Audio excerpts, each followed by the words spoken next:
ఏం నాయనా మళ్ళీ వచ్చావు?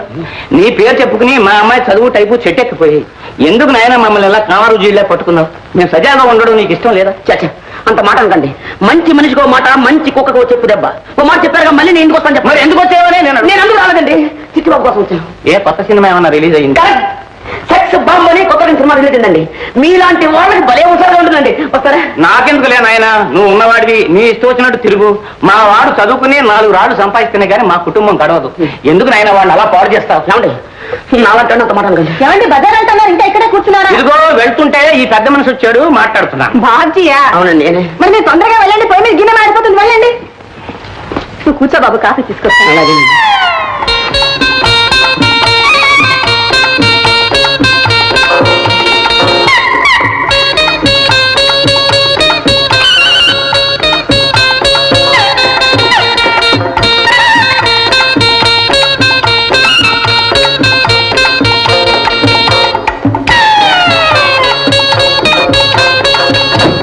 బాబు. అలాగేనండి. ఇదేంటండి కూరలు తెస్తాను బజార్కి ఊరికి వచ్చారేమిటి? నల్లపిల్లి ఎదురైంది, కాసేపు కూర్చుని వెళ్దామని వచ్చాను. ఏమండి ఏమండి చదవలేదండి, తర్వాత మళ్ళీ చూడండి. భాగ్యం భాగ్యం ఏమిటన్నా? ఎంతకాలం నుంచి సాగుతుంది ఈ ఉత్తరాల వ్యవహారం? ఉత్తరం ఏంటన్నా? కదడులా పట్ట కనుకో. ఇలాంటి పిచ్చి వేషాలు ఇస్తే నిన్ను ఎవరు చేసుకుంటారు రేపు పెళ్లి? రే కనకం, ఎక్కడ నా కళ్ళ తోడు తరగబడ్రా. ఏమండి కళ్ళతోడు కనిపించట్లేదండి, ఆఫీస్ వదిలిపెట్టారేమో. సరే వెళ్ళరు వెళ్ళరు, పట్టుకోవస్తారు. అక్షరం అక్షరం విడమర్చి చదువు, చెప్తాను దీని సంగతి. కుమారి భాగ్యలక్ష్మికి ఆశీర్వాదములు. ఆశీర్వాదములా? ప్రేమలేఖ రాయడం కూడా తెలియదు చావటికి. తర్వాత ఏం చదువు? నేను మన ప్రేమల గురించి తీవ్రంగా ఆలోచించాను, కానీ పెద్దల మనసు నొప్పించి వాళ్లకు కష్టం కలిగించే పని చేయడం వల్ల నష్టమే కాని లాభం ఉండదు. కనుక మీ తల్లిదండ్రుల ఇష్ట ప్రకారమే నువ్వు యోగ్యుడైన వ్యక్తిని పెళ్లి చేసుకుని సుఖపడాలని మనసారా కోరుతున్నాను. ఇట్లు నీ శ్రేయోభిలాషి బాబ్జీ. నిజంగానే మారిపోయాడన్నమాట వీడు. భాగ్యం, ఈ ఉత్తరం పట్టుకో, దానికి పటం కట్టించు, గదిలో పెట్టు, రోజుకు 3 సార్లు చదువుకో.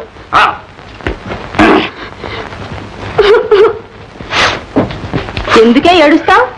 చదువుకో. ఇంకా ఎందుకు? నువ్వే చదివి వినిపించావుగా, ఇక మీ ఇష్టం వచ్చిన పెళ్లి చేసి నా మెడకు ఊరితాడు బిగించండి.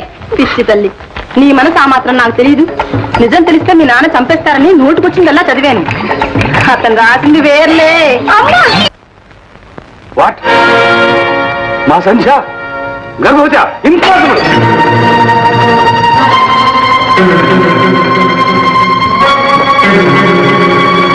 సంధ్య,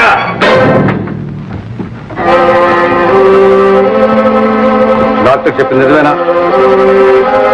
మీరిద్దరు డాక్టర్కి వెళ్ళిచ్చారా? ఏం మాట్లాడే? సిగ్గుమాల పని చేసింది కాక డాక్టర్ కూడా వెళ్ళిచ్చావా? ఏ ముఖం పెట్టి వెళ్ళావే? అంతకన్నా ఏ నువ్వు చూసుకోపోయావా? ఇంత విషయం దానికి సావపోయావా? అన్నయ్య ఏమిటా మాట? మాటలు కావమ్మా, మంటలు, కడుపులో రగులుతున్న మంటలు. ఏదో పొరపాటు జరిగిందన్నయ్య. పొరపాటు కాదమ్మా, జరగవలసిందే జరిగింది. ఆడపిల్లని అదుపాగ్యం లేకుండా పెంచాను కాదు, అందుకు భగవంతుడు తగిన శిక్ష విధించి దానికి ఎంతో గొప్పగా పెళ్లి చేయాలని, అది పిల్ల పాపలతో కలకల్లాంటుంటే చూసి ఆనందించాలని ఎంతో ఆశపడ్డానమ్మా. పోయింది, అంతా సర్వనాశనం అయిపోయింది. సంఖ్య ఎవడు నీ జీవితాన్ని, నా ఆశల్ని నాశనం చేసిన వాడు ఎవడు? వాడు చెప్పు. వద్దు డాడీ, నన్నేమీ అడగొద్దు. చెప్పు. ఆవేశం, అసలే అది కుమిలిపోతూ ఉంటే చేసుకుంటావా? నేను కనుక చేస్తున్నానమ్మా, వాళ్ళమ్మే అయితే నరికి పోగులు పోసేది. నీకు తెలియదు అన్నయ్య, తల్లి ప్రేమ నీకు తెలీదు. వాళ్ళ అమ్మే అయితే కడుపులో దాచుకునేది, కన్నీళ్లు తుడిచేది, దాని మనసు తెలుసుకుని ఏదో దారి చేసేది. అన్నయ్య నా మాట విను, ఆవేశంలో ఏం చేసినా ఆడపిల్ల బ్రతికే అల్లరి పాలవుతుందన్నయ్య. ఇంకా అయ్యేదేముందమ్మా, అయిపోయింది, అంతా అయిపోయింది. ఇక మిగిలింది ఒక్కటి.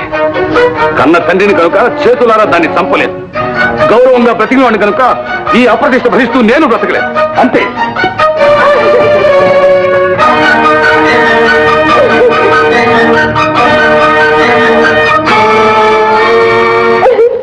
బాధపడకమ్మా, బాధపడకు. ఆవేశం తగ్గిన తర్వాత ఆయనే అర్థం చేసుకుంటాడు.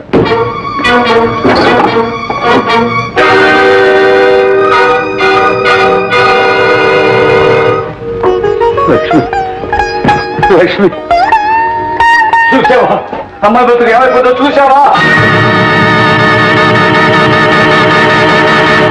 నువ్వు అదృష్టవంతురాలు లక్ష్మి. ఈ ఘోరవంతా చూడకుండా వెళ్ళిపోయావు. ఈ అప్రదిష్ట భరిస్తూ నేను మాత్రం ఎంతకాలం బ్రతకగలను? లక్ష్మి, నేను వచ్చేస్తున్నాను లక్ష్మి, నేను నీ దగ్గరగా వచ్చేస్తున్నాను లక్ష్మి. వచ్చి ఏమి సాధించాలి? బ్రతికి ఎవరిని ఉద్ధరించాలి?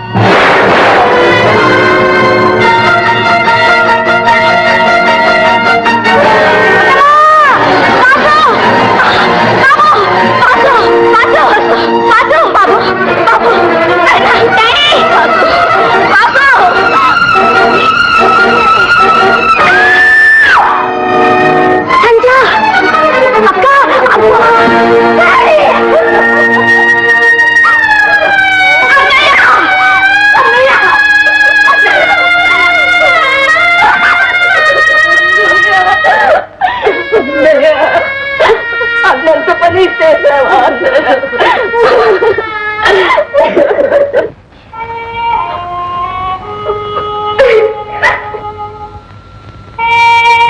ఇలా జరుగుతుందని నేను కల్లో కూడా అనుకోలేదు. ఏవో అప్పులు, ఇన్కమ్ ట్యాక్స్ బెడదలు ఉన్నాయనుకోండి, కానీ వాటి కోసం ఇలా చేస్తారని నేను ఎన్నడూ ఊహించలేదు. ఆయనకి బాధలు తప్పించుకుని వెళ్ళిపోయారు. కానీ ఇటు చూస్తే పెళ్లిడికి వచ్చిన పిల్ల, ఇటు చూస్తే ఆ పసివాడు. వీళ్ళని చూస్తుంటే నా గుండెలు తరుక్కుపోతున్నాయండి. ఏమమ్మా, నీకెవరి మీద అనుమానం ఉందా? లేదు బాబు, లేదు. ఆయనకెవరుంటారండి శత్రువులు? జీవితంలో ఒకరికి మంచి చేయడమే తప్ప చెడు చేయడం ఆయనకి చేతగా.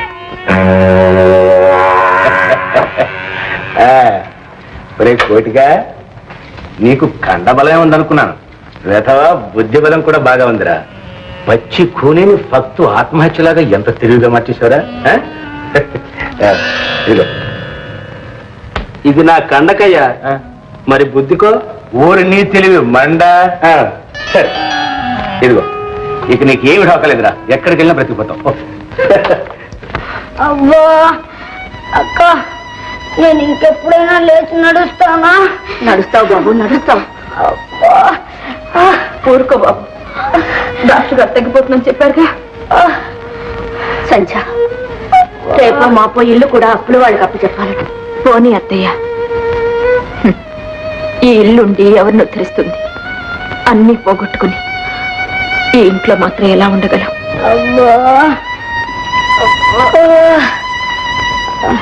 సంధ్య, అహోబలరావు గారు వాళ్ళ ఇంటికి వచ్చి ఉండమని బలవంతం చేస్తున్నారు. ఎందుకు అత్తయ్య? నా బ్రతికి ఇంకా బజారు పాలు కావడానిక? ఈ స్థితిలో అయిన వాళ్ళ ఇంట్లో ఉండడం కన్నా. అది నిజమే, కానీ ఎవ్వరికీ తెలియని చోట ఎక్కడో తలదాచుకుందాం. అది వాసు కోసం, లేకుంటే నేను బ్రతకాల్సిన అవసరమే లేదు. ఏంటా మాట? చూడు, ఇలా చూడు. నువ్వు ఇక్కడ ఉంటే ఇలాగే కుమిలిపోతుంటా.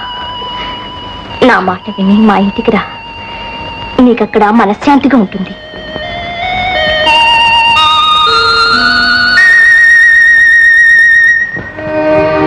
ప్రభువా, తీసుకురామ్మా. సంధ్య రా.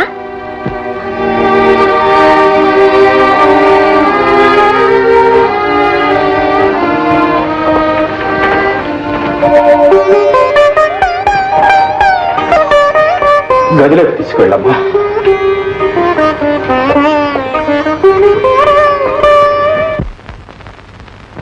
కాంతం ఏమే కాంతం, ఏమండి వస్తున్నా ఏమిటా కేకలు? ఇక్కడ పంపించానుగా. అది కాదే గోపాలరావు గారు చనిపోయారటే పాపం. ఏ గోపాలరావు గారు నాన్న? మన మాధవ్ తాతగారమ్మా. అంటే మన ముట్టుకోక మీరు వెళ్ళి స్నానం చేసిరండి. అవసరం లేదు లేవే, 10 రోజులు జరిగిపోయిందట. కూడా వదిలిపోయింది. అబ్బాయి తిరిగి రాగానే మన అమ్మాయి నుంచి పెళ్లి చేస్తే ఆస్తి కూడా మన చేతిలోకి వస్తుంది. అదేనే ఇప్పుడప్పుడే వచ్చినట్టు లేడు, తనకు మనశ్శాంతి లేదని. ఏమిటండి ఎక్కడో ముసలాడు చచ్చిపోతే మనశ్శాంతి లేదు. మనశ్శాంతి ఆ ముసలాడి పేర గ్రామంలో ఒక హాస్పిటల్ కట్టించమని కూడా రాశాడు. మరి తను ఎప్పుడు వస్తాట? ఇంకొంతకాలం పాటు అమెరికాలోనే ఉండి పై చదువులు చదువుతాడు. ఇదంతా చూస్తుంటే తిరిగి వచ్చేటోడు ఏ తెల్లదర్శనాన్ని వెంట పెట్టుకొస్తాడేమో అనిపిస్తోంది. మనకెందుకు వచ్చిన కూడా కానీ ఇక్కడ ఏదో మంచి సంబంధం చూడండి, మన అమ్మాయికి పెళ్లి చేసేద్దాం. వేరే సంబంధమా? అందుకనే నీకు బుర్ర లేదనేది. ఆ ముసలాడు మాధవికి కనీసం 20 లక్షల ఆస్తి అప్పగించి వెళ్ళాడే. 20 లక్షలే? మరి అమ్మో అమ్మో. అమ్మాయి అమ్మాయి విన్నావుటి, నువ్వు ఎంత అదృష్టవంతురాలి అబ్బా. 20 లక్షల రూపాయలకి ఇదిగో చూడండి. అబ్బాయి వచ్చేదాకా ఆగుదాం. అయినా మన అమ్మాయికి మాత్రం ఏమంత వయసు మించిపోయిందండి. మొన్న దసరాకేగా 13 ఏళ్ళు 14 వచ్చింది. అమ్మా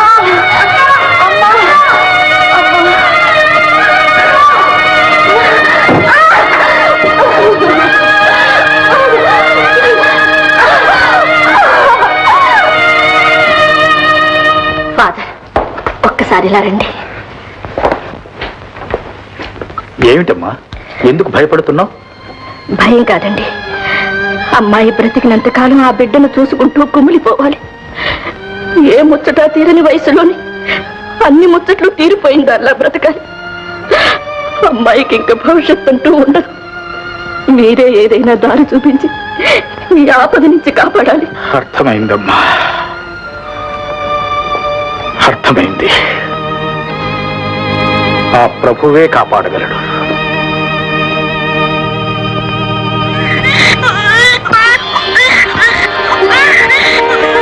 ఫాదర్, మగబిడ్డ. తల్లికి స్పృహ వచ్చిందమ్మా? లేదు, ఇంకాస్త టైం పడుతుంది. శాంతమ్మా, నువ్వు గదిలోకి వెళ్ళమ్మా. అమ్మా సంధ్య, అత్తయ్య మగపిల్లాడా ఆడపిల్ల ఎవరైతే లేమ్మా. అయ్యా, నాకు తెలుసు అత్తయ్య, భగవంతుడు పాపాన్ని బ్రతకనివ్వడు.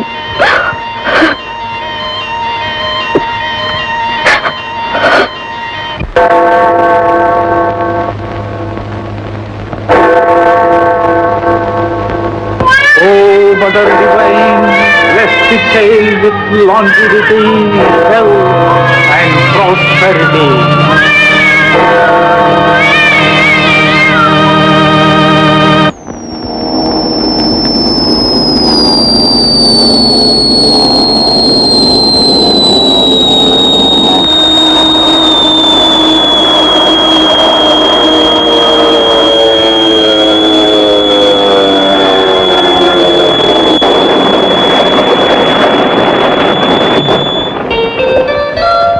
ఏమిటి మాధవ్, సంవత్సరాల తరబడి అక్కడే ఉండిపోయావు? మమ్మల్ని అందరినీ మర్చిపోయావు బావా. ఎన్ని ఉత్తరాలు రాసినా సమాధానం కూడా లేదు. అదేం లేదు, నేను ఒక చోట ఉంటేగా. సరే కూర్చోండి, కూర్చోండి.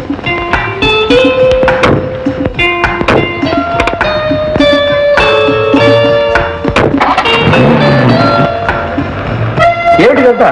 ఏముంది నాయన, విదేశాల్లో ఏం తిన్నావో ఏమిటో రుచా పచ్చా. అమ్మాయి బావకి నీ చేత్తో చేసిన లడ్డూలు పెట్టమ్మా, లడ్డూలు చేసి పెట్టడం ఒకటే గొడవ. మాట్లాడమే బావని అని చెప్పు. బావాని కలరించింది. తీరా బావని చూస్తే దావ కాలిపోతుంది. వడ్డించమ్మా. ఏం కొట్టనే సమాచారం ఏమిటి? ఏమిటి నాయన నువ్వు? మీ తాతయ్య ఎప్పుడు పట్టణం వచ్చినా కాంతం నీ చేత్తో చేసిన లడ్డూలు పెట్టు దగ్గర ఉండి చేయించుకుని తిని మరీ వెళ్ళేవాడు. ఏమిటో వెళ్ళిపోయాడు. పాప ఏలో కానున్నాడు. బాబు ఏమిటే పిచ్చిదాన, ఆయనకే అదృష్టవంతుడు. రత్నం లాంటి మనవాడు దగ్గరుండి ఆఖరి క్షణం వరకు సేవ చేశాడు. ఆ మహానుభావుడు అబ్బాయి చేతుల మీద హాయిగా వెళ్ళిపోయాడు. చూడు మాధవ్, తాతగారి ఆత్మశాంతి కోసం నువ్వు చేయగలిగినవన్నీ చేశావు. కానీ ఆయన కోరికల్లో ఒక్కటి మాత్రం మిగిలిపోయింది బాబు. ఏమిటండి అది? ఏముంది నైనా, మీ పెళ్లి చూసావా? పెళ్లి అంటే ఎలా సిగ్గుపడుతుందో. అత్తయ్య, నాకు ఇప్పట్లో పెళ్లి చేసుకోవాలని లేదు. నా మనసు అంత బాగోలేదు. అలా అంటావు నాయనా? పాపం మీ తాతయ్య. అత్తయ్య, ఇక ఆ విషయం ప్రస్తావించుకో. ఏమే వదిలేసి, అసలే అబ్బాయి మనసు బాగలేదంటే ఊరికే వేధిస్తావు. ఊరుకో మావయ్య. మన హాస్పిటల్ పరిస్థితి మందులు లేవట, ఆఖరికి జీతాలు కూడా ఇవ్వడం లేదట. ఎవరన్నారు? డాక్టరే ఉత్తరం రాశాడు. రాశాడు. నేను అనుకుంటూనే ఉన్నా బాబు, వాడు పరమ త్రాష్టుడు. శాంపుల్ మందులు కూడా అమ్ముకునే రకం. అయినా ఒకసారి వెళ్ళి చెక్ చేసి వస్తానండు. మీరెందుకులేండి, నేనే వెళ్తాను. హాస్పిటల్ కూడా చూసినట్టుంటుంది. సరే, అలాగే. ముందు టిఫిన్ కానీ.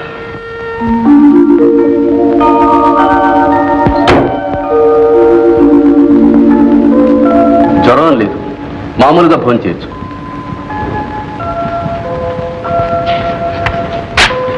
ఈ మందు 2 రోజులు వాడండి, తగ్గిపోతుంది.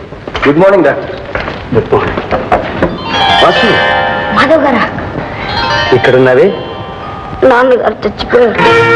మా ఆస్తంతా పోతే అత్తమ్మ ఈ ఊరు తీసుకొచ్చింది. అబ్బా! ఏమిటి వాసు? బాబు, వెన్నెముక మీద గట్టి దెబ్బ తగిలింది. అలాగా? అవునండి, నేను కదలలేను, మెదలేను. ఎప్పుడు మంచం మీద పడి ఉండాల్సింది. ఒక్కొక్కప్పుడు చచ్చిపోవాలనిపిస్తుంది. వాసు, ఏమిటి ఆ మాటలు? డాక్టర్, ఇక్కడ వీల్ చైర్ ఉందా? ఉందండి, తెప్పించండి. బాయ్, ఆ వీల్ చైర్ తీసుకురా. ఈ చైర్లో కూర్చోబెట్టి పంపించండి. అలాగే.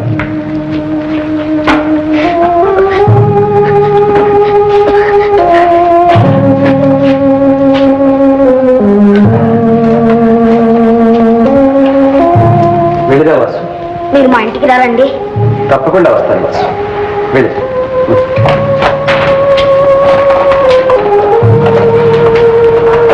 డాక్టర్, ఈ కుర్రాడు మళ్ళా లేచి తిరిగే అవకాశం లేదా? స్పెషలిస్ట్కి చూపించి ఆపరేషన్ చేస్తే బాగు కావచ్చు, కానీ వాళ్ళు చాలా పేదవాళ్ళగా కనిపిస్తున్నారు.